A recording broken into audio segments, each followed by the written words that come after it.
ವಿಶ್ವರತ್ನ cricket ಪಂದ್ಯಾವಳಿ ಶಾಸಕ ಮಂಜು ಚಾಲನೆ.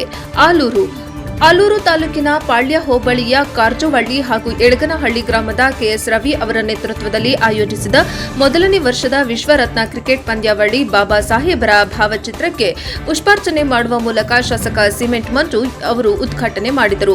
ಕಾರ್ಯಕ್ರಮವನ್ನು ಉದ್ದೇಶಿಸಿ ಮಾತನಾಡಿ ಡಾ ಬಿಆರ್ ಅಂಬೇಡ್ಕರ್ ವಿಶ್ವಕಂಡ ಶ್ರೇಷ್ಠ ಸಮಾಜ ಸುಧಾರಕ ಮತ್ತು ಮಹಾಮಾನವತಾವಾದಿ.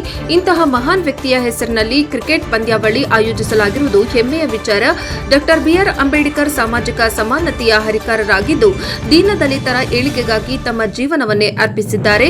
ಯುವಕರು ಕ್ರೀಡೆಯಲ್ಲಿ ತೊಡಗಿಸಿಕೊಂಡರೆ ಮಾನಸಿಕ ಹಾಗೂ ದೈಹಿಕ ಬೆಳವಣಿಗೆ ಸಹಾಯಕಾರಿಯಾಗುತ್ತೆ ಎಂದರು. ಕ್ರಿಕೆಟ್ ಪಂದ್ಯಾವಳಿ ಕಾರ್ಯಕ್ರಮದಲ್ಲಿ ತುಂಬಾ ವರ್ಷಗಳಿಂದ ಶಿಕ್ಷಕರಾಗಿ ಸುದೀರ್ಘ ಸೇವೆ ಸಲ್ಲಿಸಿದಂತಹ ಶ್ರೀಯುತ ಚಂದ್ರಶೇಖರ್ ಅವರನ್ನು ಕಾರ್ಜುವಳ್ಳಿ ಗ್ರಾಮದ ಸುತ್ತಮುತ್ತಲಿನ ಶಿಕ್ಷಕ ವೃಂದದವರೆಲ್ಲ ಸೇರಿ ಗುರುವಂದನೆ ಮಾಡಿ ಸನ್ಮಾನಿಸಿದರು.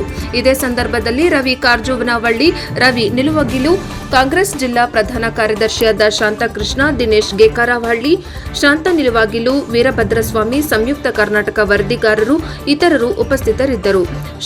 ವರದಿ ಶಾಂತ ನಿಲುವಾಗಿಲು, ಎನ್ಕೆಎಸ್ ಟಿವಿ 4.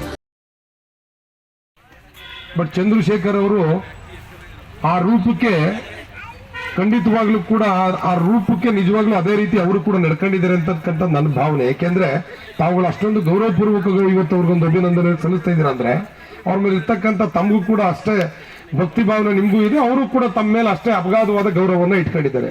ಅದೇ ರೀತಿಯಲ್ಲಿ ನವೀನ್ ಅವರೇ, ಧರಣಿ ಅವರೇ, ವೇದಿಕೆ ಮೇಲೆ ಇರ್ತಕ್ಕಂಥ ದಿನೇಶ್ ಅವರೇ, ಚಂದ್ರಶೇಖರ್ ಅವರೇ, ಎಲ್ಲ ನನ್ನ ಆತ್ಮೀಯ ಯುವಕ ಮಿತ್ರರೇ, ಇವತ್ತು ಯಾರಿಗೂ ಕೂಡ ಯಾವುದೇ ಅಧಿಕಾರ ಶಾಶ್ವತ ಅಲ್ಲ. ಆದರೆ ನಾವಿರ್ತಕ್ಕಂಥ ಸಂದರ್ಭದಲ್ಲಿ ಹೇಗೆ ನಡ್ಕೊಂಡಿದೀವಿ, ಏನ್ ಕೆಲಸ ಮಾಡಿದ್ವಿ ಅಂತಕ್ಕಂಥ ಶಾಶ್ವತ ಉಳಿಯುತ್ತೆ.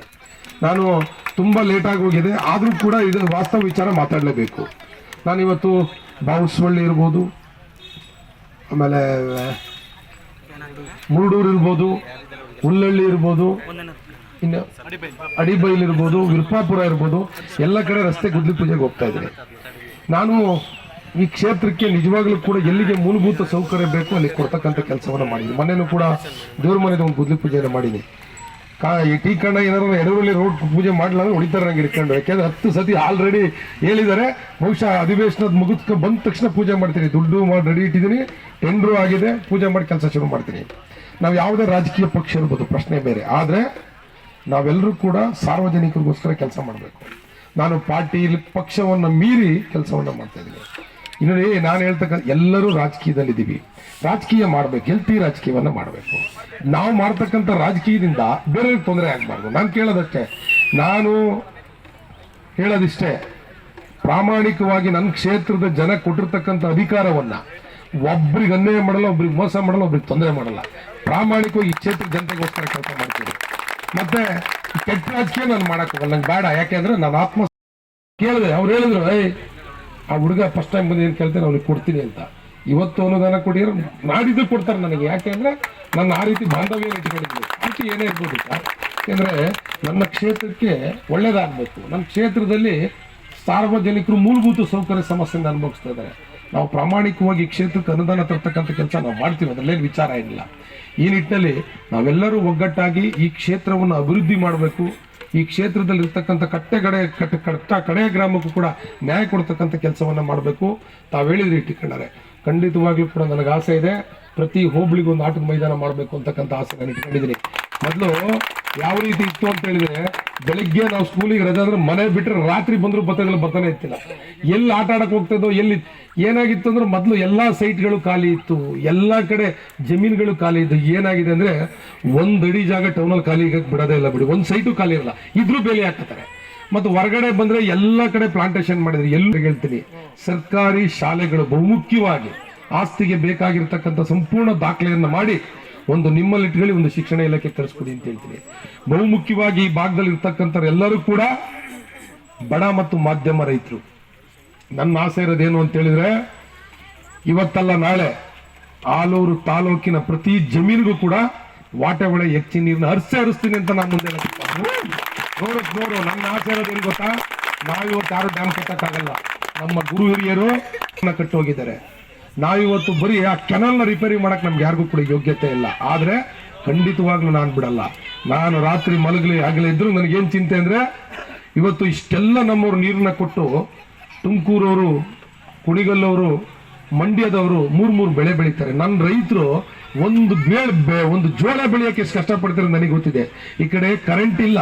ಕಪ್ನ ಆಯೋಜಿಸಿರುವಂಥ ನಮ್ಮ ಕಾರಜೋಳ್ಳಿ ಎಲ್ಲ ಯುವಕರಿಗೆ ಅಭಿನಂದನೆಗಳು ಹೇಳ್ತಾ, ಈ ಒಂದು ಕಾರ್ಯಕ್ರಮಕ್ಕೆ ಆಗಮಿಸಿ ಈ ಕಾರ್ಯಕ್ರಮವನ್ನು ಯಶಸ್ವಿ ನಡೆಸಿಕೊಟ್ಟಂಥ ನಮ್ಮ ಮಂಜಣ್ಣನವರೇ ಹಾಗೂ ನಮ್ಮ ಶಾಲೆಯ ನಿವೃತ್ತ ಶಿಕ್ಷಕರಾದಂಥ ಚಂದು ಸರ್ ಅವರೇ ಹಾಗೂ ನಮ್ಮ ಕಾಂಗ್ರೆಸ್ ಮುಖಂಡರಾದಂಥ ತುಂಬ ದಿನಗಳಿಂದ ನಮ್ಮ ಹುಡುಗರಲ್ಲಿ ಇದ್ದಂಥ ಆಟದ ಏನು ಕ್ರೀಡೆ ಇದೆ, ಈ ಕ್ರೀಡೆಗೆ ಪ್ರೋತ್ಸಾಹ ಮಾಡ್ಕೊಂಡೇ ಬರ್ತಿದ್ವಿ. ಅದೇ ರೀತಿ ನಮಗೂ ಸಹ ಎಲ್ಲ ನಮ್ಮ ನಾಯಕರುಗಳು ಪ್ರೋತ್ಸಾಹ ಕೊಡ್ಕೊಂಡೇ ಬಂದಿದ್ದಾರೆ. ಇದೇ ರೀತಿ ಇರಬೇಕು ಅಂತ ನಾನು ಆಶಿಸ್ತೀನಿ. ನಮ್ಮ MLA ಸಾಹೇಬ್ರ ಹತ್ರ ನಾನು ಒಂದು ಮನೆ ಮಾಡ್ಕೊಳ್ತೀನಿ. ನಮ್ಮ ಶಾಲೆಯಲ್ಲಿ ಆಟದ ಮೈದಾನ ಇದೆ. ಆಟದ ಮೈದಾನ ಇದೆ, 2 ಎಕರೆ ಒಂದು ಕಡೆ ಇದೆ, ಇನ್ನೊಂದು ಕಡೆ 2 ಎಕರೆ ಇದೆ, ಹಿಂಗೆಲ್ಲ ಜಮೀನಿದೆ. ದಯಮಾಡಿ ನೀವು ನಮ್ಮ ಶಾಲೆಗೆ ಒಂದು ಆಟದ ಮೈದಾನವನ್ನು ಸಂಕ್ಷೇಮ ಮಾಡಿಕೊಟ್ಟು ಆ ಶಾಲೆಯ ಅಭಿವೃದ್ಧಿಗೆ ಕಾರಣಕರ್ತರಾಗಬೇಕು ಅಂತ ನಾವು ತಿಳ್ಕೊಳ್ತಿದ್ದೀನಿ. ಮತ್ತಿನ್ನೊಂದು ಅಂದರೆ ನಮ್ಮ ಶಾಲೆಗೆ ನಾನು ಕೇಳ್ಕೊಂಡಾಗ ನಮ್ಮ ಸಾಹೇಬರು 3 ವರ್ಕ್ನ ಹಾಕಿದ್ರು. ನಾನು ಕೇಳ್ಕೊಂಡಿದ್ದಕ್ಕೆ 3 ವರ್ಕಲ್ಲಿ 1 ವರ್ಕ್ ಮಾತ್ರ ಮಾಡಿದ್ದಾರೆ, 4 ಲಕ್ಷ ರೂಪಾಯಿ ಅಂತ. ಇನ್ನೂ 2 ವರ್ಕ್ ವಾಪಸ್ ತಗೊಂಡಿದ್ದಾರೆ. ದಯಮಾಡಿ ಅದೇನು ನನಗೆ ಗೊತ್ತಾಗ್ತಲ್ಲ, ದಯಮಾಡಿ ಅದನ್ನು ಮತ್ತೆ ಹಾಕಿ ಅರ್ಧ ವರ್ಕ್ ಆಗಿದೆ ಶಾಲೆದು, ಅದನ್ನು ಕಂಪ್ಲೀಟ್ ಮಾಡ್ಕೊಡ್ಬೇಕಂತ ನಮ್ಮ ಶಾಸಕರು ಮನೆ ಮಾಡ್ಕೊಡ್ತಿದ್ದೀನಿ. ಯಾಕೆ ಅಂದರೆ ನಮಗೆ ಶಾಸಕರ ಹತ್ರ ಹೋಗಿ ಕೇಳ್ತೀವಿ ಅಂದರೆ ಶಾಸಕರು ಒಂದು ಪಾರ್ಟಿಗೆ ಮಾತ್ರ ಸೀಮಿತ ಅಲ್ಲ. ನಾನು ದಯಮಾಡಿ ಹೇಳ್ತಾ ಇರೋದು, ಶಾಸಕರು ಈ ಕ್ಷೇತ್ರ ಜನಕ್ಕೆ ಎಲ್ಲ ಜನಕ್ಕೂ ಸೀಮಿತ, ಎಲ್ಲ ಪಾರ್ಟಿಯವರು ಸೀಮಿತ. ದಯಮಾಡಿ ಮಾತ್ರ ಬಂದಂಥ ಎಲ್ಲ ಪಾರ್ಟಿಯವರಿಗೂ ಸಾಕಷ್ಟು ಯಾಕಂದ್ರೆ ತಮಗೆ ಸಾಕಷ್ಟಿದ್ರಿ. ನಾನು ನೋಡಿದ ಮಟ್ಟಿಗೆ ನಾನು ಇಷ್ಟು ವರ್ಷ ನೋಡಿದಂಥ ಶಾಸಕರಿಗೂ ಈಗಿನ ನೋಡ್ತಿರೋ ಶಾಸಕರಿಗೂ ಭಾರಿ ಅಂತರ ಡಿಫ್ರೆನ್ಸ್ ಇದೆ. ದಯಮಾಡಿ ನಾನು ನೋಡ್ತಾ ಇದ್ದೀನಿ, ಇದನ್ನು ಇದೇ ಥರ ಮುಂದುವರ್ಸ್ಕೊಂಡು ಹೋದರೆ ನಿಮಗೂ ಒಳ್ಳೆಯದಾಗುತ್ತೆ, ನಮ್ಮ ಕ್ಷೇತ್ರದ ಜನಗಳಿಗೆ ಒಳ್ಳೆಯದಾಗುತ್ತೆ ಅಂತ ಹೇಳ್ತೀನಿ.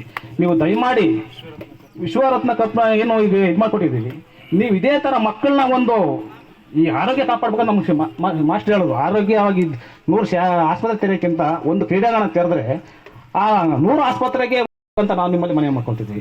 ಮತ್ತು ನಮ್ಮ ಶಾಲೆಗೆ ನಿಮ್ಮ ಹತ್ರ ಒಂದು ರಸ್ತೆ ಮಾಡ್ಕೊಡಿ, ಇದು ಮಾಡಿಸ್ಕೊಡಿ ಅಂತ ಕೇಳಿದ್ವಿ. ನೀವು ಅಪ್ರೂವಲ್ ಆಗಿದೆ ಅಂತ ಹೇಳ್ತಿದ್ರಿ. ದಯಮಾಡಿ ಅದು ಎಷ್ಟು ಮಟ್ಟಿಗೆ ಆಯ್ತು ಅಂತ ಗೊತ್ತಾಯ್ತಲ್ಲ. ದಯಮಾಡಿ ನಮ್ಮ ಶಾಲೆಯ ಮಕ್ಕಳು ಹೋಗ್ಬೇಕಾದ್ರೆ ಮಳೆಗಾಲ, ಇವಾಗ ಹೆಂಗೆ ಬೇಸಿಗೆ ಹೋಗ್ತಾರೆ, ಮಳೆಗಾಲ ಬಂತು ಅಂದರೆ ಒಚ್ಚೆ ತಿರ್ಗಾಡಕ್ಕಾಗ ಪ್ಯಾಂಟ್ ಮ್ಯಾಕೆ ಹೋಗ್ಬೇಕು, ಶಿವೆಲ್ಲ ಇದಾಗ ಕಾಲೆಲ್ಲ ಗಲೀಜಾಗುತ್ತೆ, ಕುತ್ಕೊಳ್ಳೋಕ್ಕಾಗಲ್ಲ, ಭಾರಿ ಪಶ್ಚಾತ್ತಾಪ ಪಡ್ತಿದ್ರು. ದಯಮಾಡಿ ನಮ್ಮ ಶಾಸಕರಲ್ಲಿ ಒಂದು ಮನೆ ಮಾಡ್ಕೊಳ್ತೀವಿ. ನಮ್ಮ ಕೇರಿಗೆ ಮಾಡ್ತಿರೋ ಬಿಡ್ತಿರೋ ಗೊತ್ತಿಲ್ಲ. ನಮ್ಮ ಕೇರಿಗೆ ಕೇಳ, ನಮ್ಮ ವೈಯಕ್ತಿಕ ನನ್ನ ಜನಾಂಗಕ್ಕೆ ಅಂತ ಕೇಳಲ್ಲ.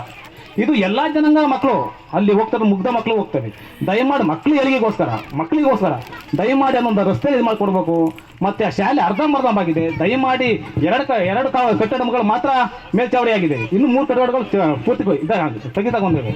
ದಯಮಾಡಿ ಅದನ್ನು ಮಾಡಿಕೊಡಿ ಅಂತ ಕೇಳ್ಕೊಂತ ಸವಿ ನೆನಪಿನಲ್ಲಿ ಈ ದಿನ ಒಂದು ಕ್ರೀಡಾಕೂಟವನ್ನು ಆಯೋಜಿಸಿ ಈ ಒಂದು ಕ್ರೀಡಾಕೂಟಕ್ಕೆ ಇದೀಗ ಆಗಮಿಸಿರುವಂಥ ವೇದಿಕೆಯಲ್ಲಿ ಆಸೀನರಾಗಿರುವಂಥ ಜನಪ್ರಿಯ ಶಾಸಕರು ತಮ್ಮ ಉತ್ತಮ ಕಾರ್ಯಗಳ ಮೂಲಕ ಇಡೀ ತಾಲೂಕು ಮತ್ತು ಈ ಕ್ಷೇತ್ರದಲ್ಲಿ ಗುರುತಿಸಿಕೊಂಡಿರುವಂಥ ಎಲ್ಲ ಕ್ರೀಡಾಪಟುಗಳೇ ಹಾಗೂ ಇಲ್ಲಿ ಈ ಒಂದು ಕ್ರೀಡಾಕೂಟವನ್ನು ವೀಕ್ಷಿಸಲು ಆಗಮಿಸಿರುವಂಥ ಎಲ್ಲ ಕ್ರೀಡಾಭಿಮಾನಿಗಳೇ, ನಾನು ಈ ಕಾರಜೋಳ್ಳಿ ಶಾಲೆಯಲ್ಲಿ ಸುಮಾರು 27 ವರ್ಷಗಳ ಕಾಲ ಒಂದೇ ಗ್ರಾಮದಲ್ಲಿ ಸೇವೆಯನ್ನು ಸಲ್ಲಿಸಿದ್ದೇನೆ. ಅನ್ನದಾನಂ ಪರಮದಾನಂ ವಿದ್ಯಾದಾನಂ ಮತಪರಂ ಅನ್ಯೇನ ಕ್ಷಣಿಕ ತೃಪ್ತಿಯ ಯಾವ ಜೀವಂಚ ವಿದ್ಯೆಯ. ಅನ್ನದಾನ ನಮಗೆ ಒಂದು ಕ್ಷಣಿಕ ತೃಪ್ತಿಯನ್ನು ನೀಡುತ್ತೆ, ಆದರೆ ವಿದ್ಯಾದಾನ ನಮ್ಮ ಜೀವನ ಪರ್ಯಂತ ತೃಪ್ತಿಯನ್ನು ನೀಡುತ್ತೆ. ಅಂತಹ ವಿದ್ಯಾದಾನವನ್ನು ಮಾಡುವುದಕ್ಕೆ ನನಗೆ ಈ ಒಂದು ವೃತ್ತಿ ಸಿಕ್ಕಿದ್ದು ನನ್ನ ಜೀವನದಲ್ಲಿ ನಾನು ಹೆಮ್ಮೆ ಪಡುವಂಥ ವಿಷಯ. ನನ್ನ ವೃತ್ತಿಯ ಉದ್ದಕ್ಕೂ ಕೂಡ ನಾನು ನನ್ನ ಕರ್ತವ್ಯವನ್ನು ಯಾವ ರೀತಿ ನಿಭಾಯಿಸ್ಕೊಂಡು ಬಂದೆ ಅಂದರೆ ಕಾಯ ವಾಚ ಮನಸ, ಹಾಗೆಯೇ ನನ್ನ ವಿದ್ಯಾರ್ಥಿಗಳ ಅಭಿವೃದ್ಧಿಯಲ್ಲಿ ನನ್ನ ಯಶಸ್ಸನ್ನು ಕಾಣಬೇಕು ಎನ್ನುವಂಥ ನಿಟ್ಟಿನಲ್ಲಿ ನಾನು ಕರ್ತವ್ಯವನ್ನು ನಿಭಾಯಿಸ್ಕೊಂಡು ಬಂದಿದ್ದೇನೆ. ಇವತ್ತು ಆ ಒಂದು ಕರ್ತವ್ಯದ ಫಲ ನನ್ನ ಕಣ್ಮುಂದೆ ಕಾಣ್ತಾ ಇದೆ. ನನ್ನ ಎಲ್ಲ ವಿದ್ಯಾರ್ಥಿಗಳು ಉತ್ತಮ ರೀತಿಯಲ್ಲಿ ಜೀವನವನ್ನು ರೂಪಿಸಿಕೊಂಡಿರುವಂಥ ಲಕ್ಷಣಗಳು ನನಗೆ ಕಂಡು ಬರ್ತಾ ಇದೆ. ಅದು ನನಗೆ ಹೆಮ್ಮೆಯ ವಿಷಯ. ಹಾಗೆ ಇವತ್ತಿನ ಒಂದು ಕ್ರೀಡಾಕೂಟ, ಈ ಕ್ರೀಡಾಕೂಟಗಳು sound mind in sound body ಎನ್ನುವಂಥ ಒಂದು ವ್ಯಕ್ತಿ ಇದೆ. ಅಂದರೆ ಯಾರ ಸದೃಢ ಶರೀರವನ್ನು ಹೊಂದಿರ್ತಾರೋ ಅವರು ಸದೃಢವಾದ ಮನಸ್ಸನ್ನು ಹೊಂದಿರ್ತಾರೆ, ಹಾಗೆ ಒಂದು ಉತ್ತಮ ನಿರ್ಧಾರಗಳನ್ನು ತಳೆಯುವಂಥ ಶಕ್ತಿಯನ್ನು ಹೊಂದಿರ್ತಾರೆ. ಸ್ವಾಮಿ ವಿವೇಕಾನಂದ ಅವರು ಹೇಳಿರುವ ಪ್ರಕಾರ 100 ಆಸ್ಪತ್ರೆಗಳನ್ನು ತೆರೆಯುವ ಬದಲು